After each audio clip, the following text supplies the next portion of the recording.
வணக்கம். நீங்கள் இணைந்திருப்பது சமூகத்தின் மதிய நேர பிரதான செய்திகளோடு இணைந்து கொள்ளும் நான் டோரின் புஷ்பராஜா. விரிவான செய்திகளுக்குள் செல்வதற்கு முன்னதாக முதலில் தலைப்புச் செய்திகள். பிள்ளையான் தொடர்பான விசாரணைக்கு அழைப்பு வரும் வரை காத்திருக்கின்றேன், கேள்வி கேட்க தயாராகும் நாமல் எம்பி. வெசாக் பண்டிகை காலத்தில் நாடளாவிய ரீதியில் விசேட பாதுகாப்பு திட்டம். சொந்த இடங்களுக்கு செல்லும் மக்களுக்காக விசேட போக்குவரத்து சேவைகள். போக்குவரத்து அமைச்சின் செயலர் திடீர் ராஜினாமா. எமது காணிகளில் வழிபாட்டுக்கு தடை, வெசாக் கொண்டாட்டத்திற்கு அனுமதி, கருப்பு கொடியேந்தி மக்கள் எதிர்ப்பு. மகாநாயக்கர்களின் முடிவுகளை கேள்விக்கு உட்படுத்த முடியாது, மஹிந்த ராஜபக்ஷ கொந்தளிப்பு. மத்திய அதிவேக வீதியின் அடுத்த கட்ட நிர்மாணப் பணி இன்று ஆரம்பம். புற்றுநோய் பெயரில் பிச்சை மோசடி, மட்டக்களப்பில் பலியான சிறுவர்கள் அதிர வைத்த உண்மை. பெண்களுக்கு சம்பளத்துடனான மாதவிடாய் விடுமுறை அரசிடம் விடுக்கப்பட்ட கோரிக்கை. 8 வயது மகனின் வாயில் சூடு வைத்த தந்தை மட்டக்களப்பில் கொடூரம். அவையமது தலைப்புச் செய்திகள். இனி தொடர்பான விரிவான செய்திகள். Fort Monkey Connect. AI works for you. உலகம் முழுவதும் தமிழர்களுக்கான AI WhatsApp business connect. Business தேடுறீங்களா? வாட்ஸ்அப் போதும். எந்த நாட்டிலிருந்தும் பதிவு செய்ய தயாராயிருங்க. Coming soon. பிள்ளையான் தொடர்பில் வாக்குமூலம் பெறுவதற்கு குற்றப்புலனாய்வு திணைக்களம் அளிக்கும் வரை காத்திருக்கின்றேன். நானும் பல கேள்விகளை விசாரணை அதிகாரிகளிடம் கேட்கவுள்ளேன் என ஸ்ரீலங்கா பொதுஜன பெரமுனவின் தேசிய அமைப்பாளரும் பாராளுமன்ற உறுப்பினருமான நாமல் ராஜபக்ஷ தெரிவித்தார். குருநகல் பகுதியில் நேற்று நடைபெற்ற மத வழிபாட்டின் பின்னர் ஊடகங்களுக்கு கருத்து தெரிவிக்கையில் மேற்கண்டவாறு குறிப்பிட்டார். எதிர்காலத்தில் எந்த அரசியல் கட்சிகளையும் ஆட்சிக்கு வரவிடக்கூடாது என்ற நிலைப்பாட்டில் இருந்து கொண்டு அரசாங்கம் செயல்படுகிறது. எமது அரசியல் செயல்பாடுகளை நாங்கள் முன்னெடுக்கின்றோம். அரசாங்கம் அதற்கு அச்சமடைய தேவையில்லை. எம்மை பின்தொடராமல் நாட்டு மக்களுக்கு வழங்கிய வாக்குறுதிகளை நிறைவேற்றுமாறு அரசாங்கத்திடம் குறிப்பிட்டுக் கொள்கின்றோம். மக்கள் ஆணை உள்ளது என்று குறிப்பிட்டுக் கொள்ளாமல் முடிந்தால் தேர்தலை நடத்துமாறு தேசிய மக்கள் சக்தியிடம் வலியுறுத்துகின்றேன். பிள்ளையான் தொடர்பில் வாக்குமூலம் பெறுவதற்கு குற்றப்புலனாய்வு திணைக்களம் அழைக்கும் வரை காத்திருக்கின்றேன். நானும் பல கேள்விகளை விசாரணை அதிகாரிகளிடம் கேட்கவுள்ளேன். பிடியாணை பிறப்பிக்கப்பட்டு ஒரு நபரை தூதரகத்திற்கு அழைத்து எவ்வாறு பேச முடியும்? புத்த சாசனத்தை மெல்லினப்படுத்துவதற்கு திட்டமிட்ட வகையில் ஒரு தரப்பினர் செயல்படுகின்றார்கள். அட்டமஸ்தானி தேரர் விவகாரம் பற்றி பேச விரும்பவில்லை. இந்த விடயத்தை அரசியலுக்கு உட்படுத்துவது முற்றிலும் தவறானது. நீதிமன்றத்தின் ஊடாகவே தீர்வு காண வேண்டும் என்றார். சூப்பர் ஸ்டோரின் கல்யாணி அன்னபூரணி பிராண்டில் அன்றாட வாழ்க்கையின் அனைத்து பொருட்களையும் ஒரே இடத்தில் பெற்றுக்கொள்ள வெசாக் பண்டிகை காலத்தில் நாடளாவிய ரீதியில் விசேட பாதுகாப்பு திட்டம் நடைமுறைப்படுத்தப்பட்டுள்ளதாக போலீஸ் ஊடக பேச்சாளர் உதவி போலீஸ் அத்தியட்சர் FU வுட்லர் தெரிவித்துள்ளார். அத்துடன் வெசாக் வாரத்தில் கலாச்சாரத்திற்கு பொருத்தமற்ற வகையில் நடந்து கொள்ளும் நபர்களுக்கு எதிராக சட்டம் கடுமையாக நடைமுறைப்படுத்தப்படும் என்றும் போலீஸ் ஊடக பேச்சாளர் மேலும் குறிப்பிட்டுள்ளார். ஸ்ரீலங்கா போலீசார் நாட்டின் 25 நிர்வாக மாவட்டங்களையும் உள்ளடக்கும் வகையில் விசேட பாதுகாப்பு திட்டம் ஒன்றையும் அதேபோன்று போக்குவரத்து திட்டம் ஒன்றையும் தற்போது தயார் செய்துள்ளனர். இந்த முறையும் நாம் முக்கியமாக பொதுமக்களுக்கு நினைவூட்டுகின்றோம். ஒவ்வொரு வழிபாட்டு தலங்களிலும் குறிப்பாக தன்சல்கள் மற்றும் வெசாக் வலயங்களை மையப்படுத்தி சிவில் உடையில் உள்ள போலீஸ் உத்தியோகத்தர்களும் புலனாய்வு பிரிவு உத்தியோகஸ்தர்களும் உங்களின் பாதுகாப்பிற்காக இருப்பார்கள். அதே போன்று அலட்சியமாகவும் அபாயகரமாகவும் மற்றும் மற்றவர்களுக்கு இடையூறு விளைவிக்கும் வகையிலும் இயக்கப்படும் ஏதேனும் வாகனம், மோட்டார் சைக்கிள் அல்லது முச்சக்கர வண்டி தொடர்பாக 0704755600 என்ற வாட்ஸ்அப் இலக்கத்திற்கோ அல்லது 119 மற்றும் 188 ஆகிய தொலைபேசி இலக்கங்கள் ஊடாகவோ தொடர்பு கொண்டு அறிவிக்க முடியும் என அவர் குறிப்பிட்டுள்ளார். வெசாக் தினத்தை முன்னிட்டு சொந்த இடங்களுக்கு செல்லும் பொதுமக்களுக்காக விசேட போக்குவரத்து சேவைகள் ஆரம்பிக்கப்பட்டுள்ளன. வெசாக் தினத்தை முன்னிட்டு சித்திரை புத்தாண்டு கால நேர அட்டவணைக்கு அமைவாகவே பேருந்துகள் சேவையில் ஈடுபடுத்தப்பட்டுள்ளதாக தேசிய போக்குவரத்து ஆணைக்குழு தெரிவித்துள்ளது. அதன்படி கொழும்பு கோட்டையிலிருந்து அனைத்து மாகாணங்களையும் உள்ளடக்கும் வகையில் இந்த பேருந்து சேவைகள் ஒழுங்குபடுத்தப்பட்டுள்ளன. கொழும்பு உட்பட பல பகுதிகளில் அமைக்கப்பட்டுள்ள வெசாக் வலயங்களை மையப்படுத்தியும் இந்த விசேட சேவைகள் முன்னெடுக்கப்பட்டுள்ளதாக போச தலைவர் சஜீவ கனகரத்ன குறிப்பிட்டுள்ளார். இதேவேளை பயணிகளின் நலன் கருதி பல விசேட ரயில் சேவைகளும் தற்பொழுது செயல்பாட்டில் உள்ளதாக திணைக்களம் மேலும் தெரிவித்துள்ளது. போக்குவரத்து நெடுஞ்சாலைகள் மற்றும் நகர அபிவிருத்தி அமைச்சின் செயலாளர் கபில பெரேரா பதவி விலக தீர்மானித்துள்ளதாக தகவல்கள் தெரிவிக்கின்றன.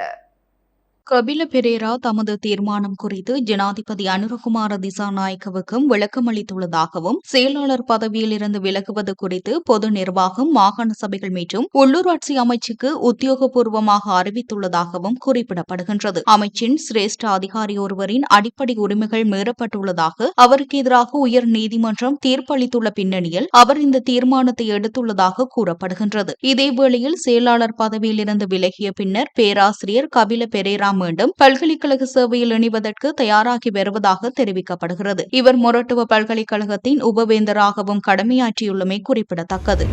மயிலட்டி மற்றும் பலாலி பகுதியில் உள்ள 2200 ஏக்கர் காணியை விடுவிக்க கோரி மக்கள் கருப்பு கொடி ஏந்தி எதிர்ப்பு போராட்டத்தில் இன்று ஈடுபட்டனர்.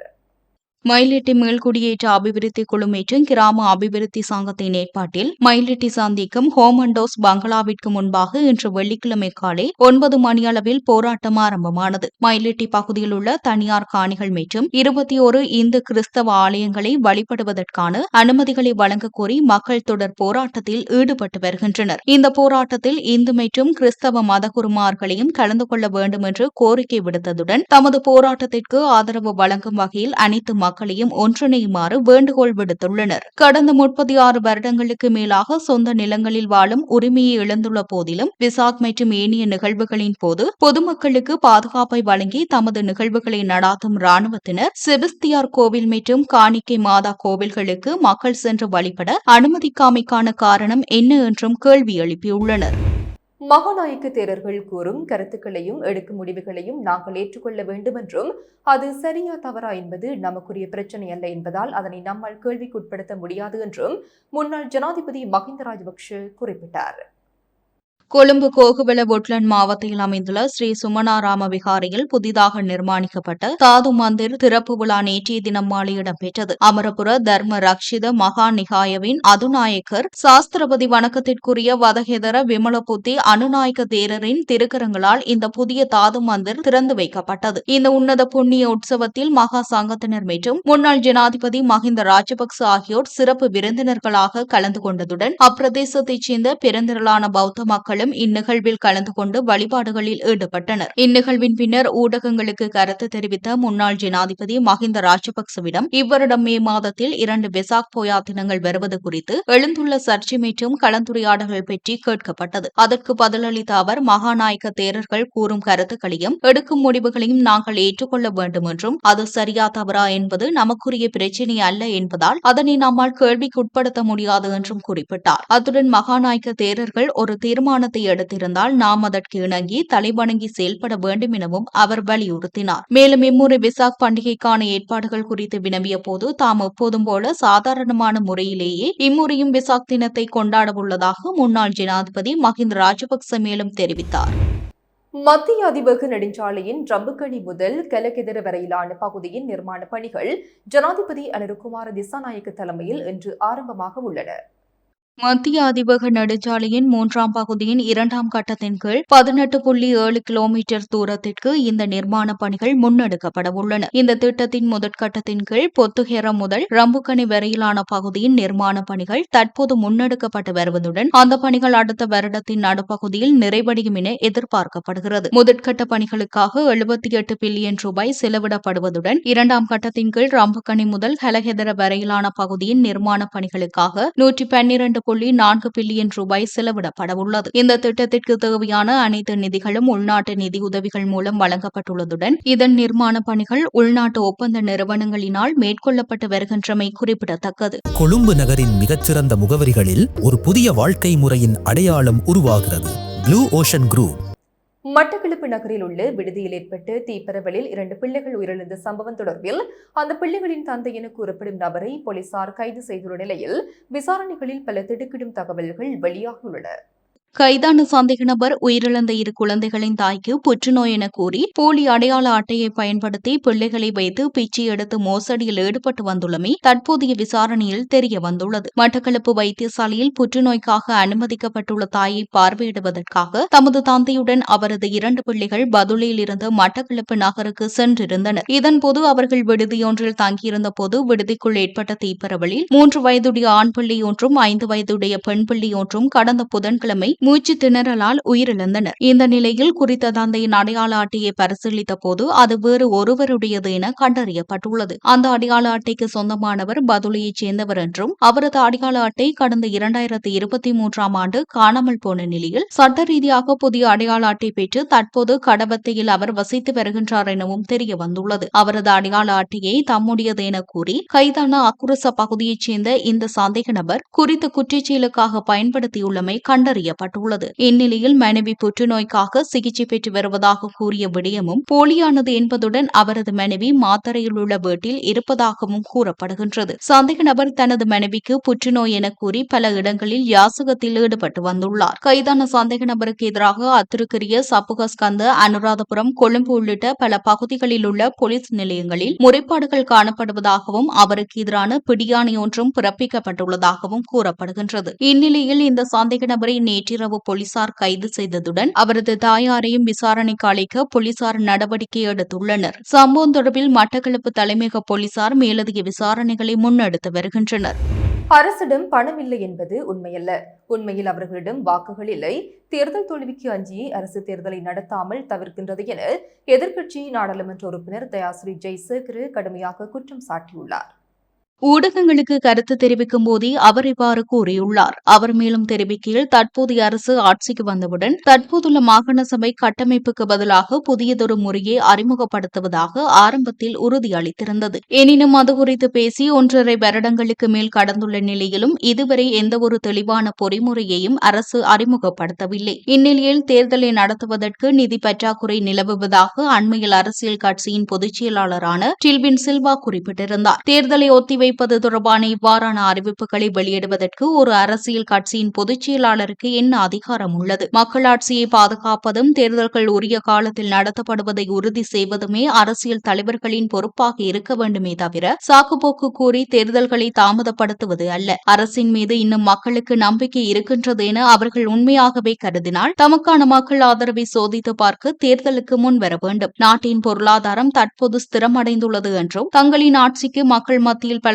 அங்கீகாரம் உள்ளது என்றும் அரசு உண்மையாகவே நம்பினால் சட்ட அல்லது கட்டமைப்பு திருத்தங்களை சாக்குப்போக்காக கூறாமல் உடனடியாக மாகாண சபை தேர்தலை நடத்த முன்வர வேண்டும் என நான் சவால் விடுகின்றேன் என தெரிவித்துள்ளார். பெண்களுக்கு சம்பளத்துடனான மாதவிடாய் விடுமுறை வழங்குவது குறித்து பரிசீலிக்குமாறு அரசாங்கத்திடம் உத்தியோகபூர்வமாக கோரிக்கை விடுக்க உள்ளதாக இலங்கை குடும்ப திட்டமிடல் சங்கம் தெரிவித்துள்ளது. சர்வதேச மாதவிடாய் சுகாதார தினத்தை முன்னிட்டு தற்காலத்திற்கு அவசியமானதொரு முற்போக்கான நகர்வாக இக்கோரிக்கையை முன்வைக்க உள்ளதாக அந்த சங்கம் குறிப்பிட்டுள்ளது. இதுகுறித்து குடும்ப திட்டமிடல் சங்கத்தின் நிறைவேற்று பணிப்பாளர் மருத்துவர் ருஷித பெரேரா தெரிவிக்கையில், எமது சங்கத்தின் பெண் ஊழியர்களுக்கு சம்பளத்துடனான மாதவிடாய் விடுமுறையை வழங்கும் நடைமுறையை கடந்த ஆண்டே நாம் உத்தியோகபூர்வமாக்கியுள்ளோம். இந்நிலையில் அரசு நிறுவனங்களில் பணிபுரியும் பெண் ஊழியர்களுக்கும் இந்த விடுமுறையை அனுமதிப்பது குறித்து பரிசீலிக்குமாறு கோரி மகளிர் மற்றும் சிறுவர் விவகார அமைச்சு, தொழில் அமைச்சு மற்றும் சம்பந்தப்பட்ட ஏனைய அதிகாரிகளுக்கு நாம் கடிதம் மூலம் கோரிக்கை விடுக்க உள்ளோம். அரசு மற்றும் தனியார் துறைகள் இரண்டிலும் இந்த நடைமுறையை கொண்டுவர முடிந்தால் அது ஒரு பெரிய வெற்றியாக அமையும் என அவர் சுட்டிக்காட்டியுள்ளார். அத்துடன் மாதவிடாய் காலப்பகுதியில் பெண்களை பராமரிப்பது ஒரு சமூக பொறுப்பு என்பதை வலியுறுத்தி விழிப்புணர்வை ஏற்படுத்தவும் அரசு மற்றும் தனியார் நிறுவனங்களை இந்த முயற்சியில் இணைத்துக் கொள்ளவும் திட்டமிட்டுள்ளதாகவும் அவர் தெரிவித்தார். மட்டக்களப்பு முரக்கொட்டாஞ்சேரி பகுதியில் 8 வயது சிறுவனின் வாயில் இரும்பு கம்பியால் சூடு வைத்த தந்தையை நேற்று கைது செய்ததாக சந்திவெளி போலீசார் தெரிவித்தனர்.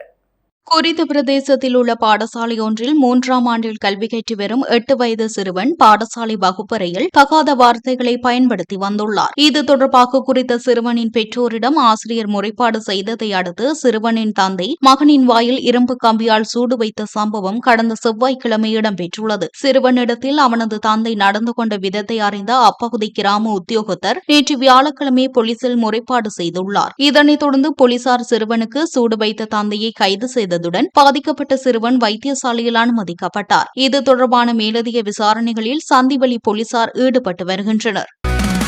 தமிழர்களின் பெருமை ஒரே மேடையில் வெளியிடப் போகின்றது. இது ஒரு செலிப்ரேஷன் ஆஃப் கிரேட்னஸ். எதிர்வரும் ஜூன் 20 சனிக்கிழமை லெஜெண்ட்ஸ் அண்ட் ஐகான்ஸ் அவார்ட்ஸ் 2026.